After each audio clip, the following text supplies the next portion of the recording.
And thank you very much, Dr. Nadia, for welcoming. I do appreciate and respect that.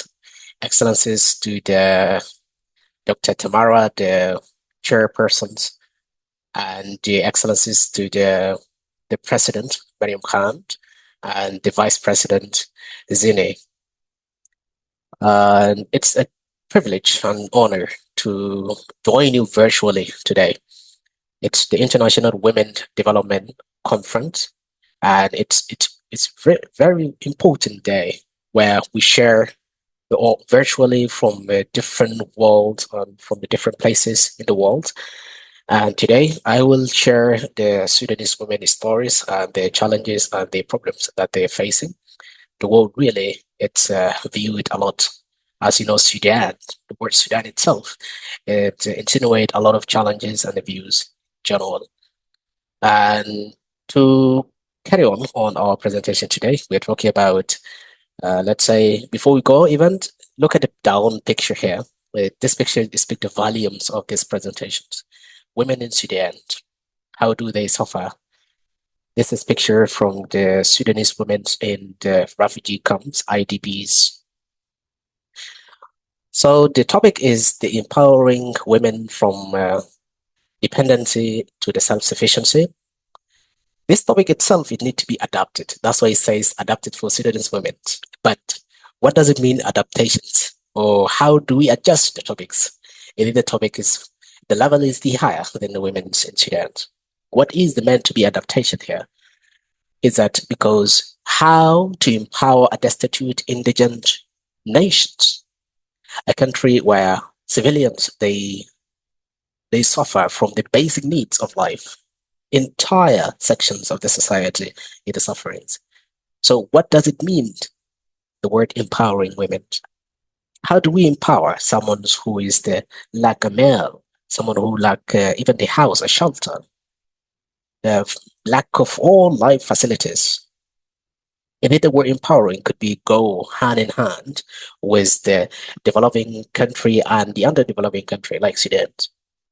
So the word empowering here sometimes is even being understood in a very sneaky ways, because politicians, they may use it to play on the power. But overall, the Sudan is now under the war and the conflicts. The 70% of the country, civilians are displaced. Either, let's say, are the IDBs internally displaced, or they are refugees in neighbor countries. That's why the adaptation of the title, it needs to be adjusted on the underdeveloping nations like Sudan or refugees understanding, because you can empower a refugee or a person who is suffering from the basic needs, from the food, from the shelter, from the water, the sanitations. So that's why the adaptations here is very difficult to be adjusted, because this picture, it speaks the volumes of these presentations overall.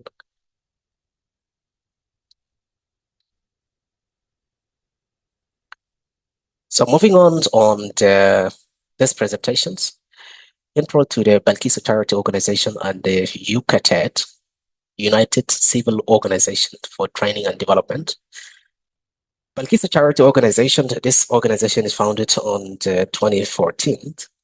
It's focused on the sustainable development through education, healthcare, and employment. Its missions support orphans, widows, and the people with the special needs. When you say special needs, generally, almost 70% of the civilians are under the threat of the hunger or starvations. So that's necessarily, we need to understand the nature of the women's and entire society members. So it has a very simple principle in these organizations. The commitment, cooperations, and development. Commitment is that it's the Balkisa Charity Organization, the director is Dr. Intisar. She's committed on the sustaining, helping those, because the organization has become a beacon of a hope for many women in Sudan, for many orphaned widows. And that's why it has contributed greatly, and it has a level of the achievement that it really changed the life of so many women and the narrative of the women in Sudan. On another hand, is that there is the recent organizations. This is I am is the general secretary of these organizations, United Civil Organizations. It's even for training and development. The training and development here is that we believe that Sudanese, generally females, if we attach to our topic, is that they are, let's say, the illiteracy among the parents is it's one of the biggest reason here. So the adaptation of this title, it goes on the principle and the value of these organizations. That's why it focuses on the local community development in all areas and the training and rehabilitations. Training and rehabilitation here is mean like giving opportunities those who miss school or those who don't get a chance to educate themselves. So that's why we are planning to retrain or educate those who are missed or those they have weak access to educations. So that's why the training and rehabilitation, this is the core principle of this organization. Those three advocating for the community issues. Even we are not only civilianly sound, but also we can sometimes sound in more bigger than the civilians. It's not a sneaky sound to say like this is the politician or political role, but community voices should be heard by politicians, by the local community members. That's why we are their voices in most of the times. Awareness and the civic education. This is one of the important levels because our country is almost suffering and bleak by the war and the conflict.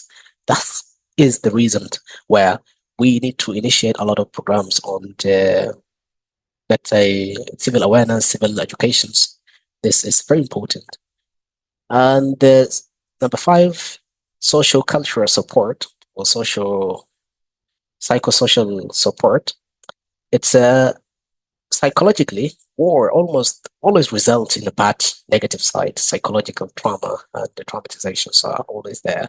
So that's why we are working on these sections to support those women are a victim of the war, rape, and sexual abuses. Those areas are really there.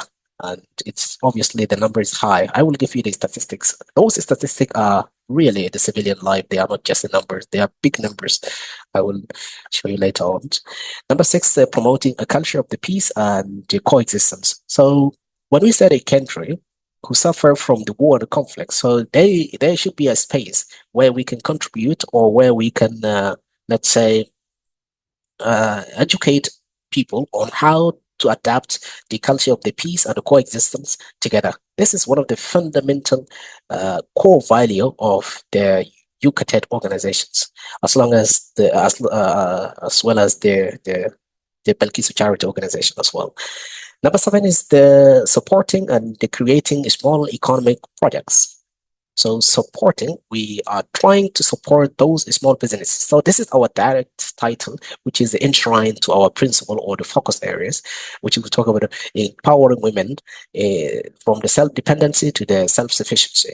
So that's why these mean that we need to create small business projects for the women, or whether we support their own business that they have, whether they are not understanding the nature of this kind of business, we can re-educate them, so we can prepare them to let's say, have the better opportunities to prepare for the greater work opportunities, and they can intervene more in the market rather than a consumer in the market, generally speaking. So in the end of the day, you can check more details about the UCOTD organization. The website is there. Yes, the website is currently under development, but you can follow up and see the other areas. And the second point is that we're talking about women's economic empowerment. What does it mean, women economic empowerment? It really means that we need to give a power and the energy and the potentials, whether a trained potentials, whether financial support, whatever it is, that we need to give access to women to join the market, to join the self-revenue, self-income process. That's why the goal of this presentation is that shift women from the dependency to the self-sufficiency. Shifting the paradigm shift is not easy. We need to exert more effort, and it's obviously that the both organizations collectively and sometimes, let's say, unilaterally, they're doing a lot of work. in these sections of this, creating small projects or sustaining those who have the small project, whether funding of them. So that's why we have number one is that the financial aid alone is not a long-term solutions. Mean that we even we don't believe generally in the UCOTD and both organizations, we don't believe on the, let's say, the handouts. Like we don't just believe on giving people's, whether aid support, whether financial or material or food supplies. We don't believe on these. We believe the hand on the solution. That's meaning the long-term solutions and preparing them. We give them access where they can be, let's say, having a sustainable income process. That's the definitions of the long-term solution in general. Number two is the sustainable opportunities and help women achieve financial independence and dignity. You cannot have a self-dignity or dignitary if you are still rely on someone to provide for you the basic needs. For example, women, they expect the men to provide their lives basics or their needs, for example. So that's why uh, the self-reliance is very important in these areas. We need to redefine the women role in the society, where give them a chance or her chance to improve herself, to get access to the market, to get access to the business, to build herself, to build her family, because we believe that building in women's or investing in more women's, it's as if you're investing the entire whole of the society. So if a country is not developed, that's if meaning this, or let's say if women are not involving in the business, in the market, if they are not well prepared and trained, the half of the country is not operating. Or even the half of the economy of the country is not functioning. So that's why the function of this need to be, let's say, uh, prepared or, happens. Moving on is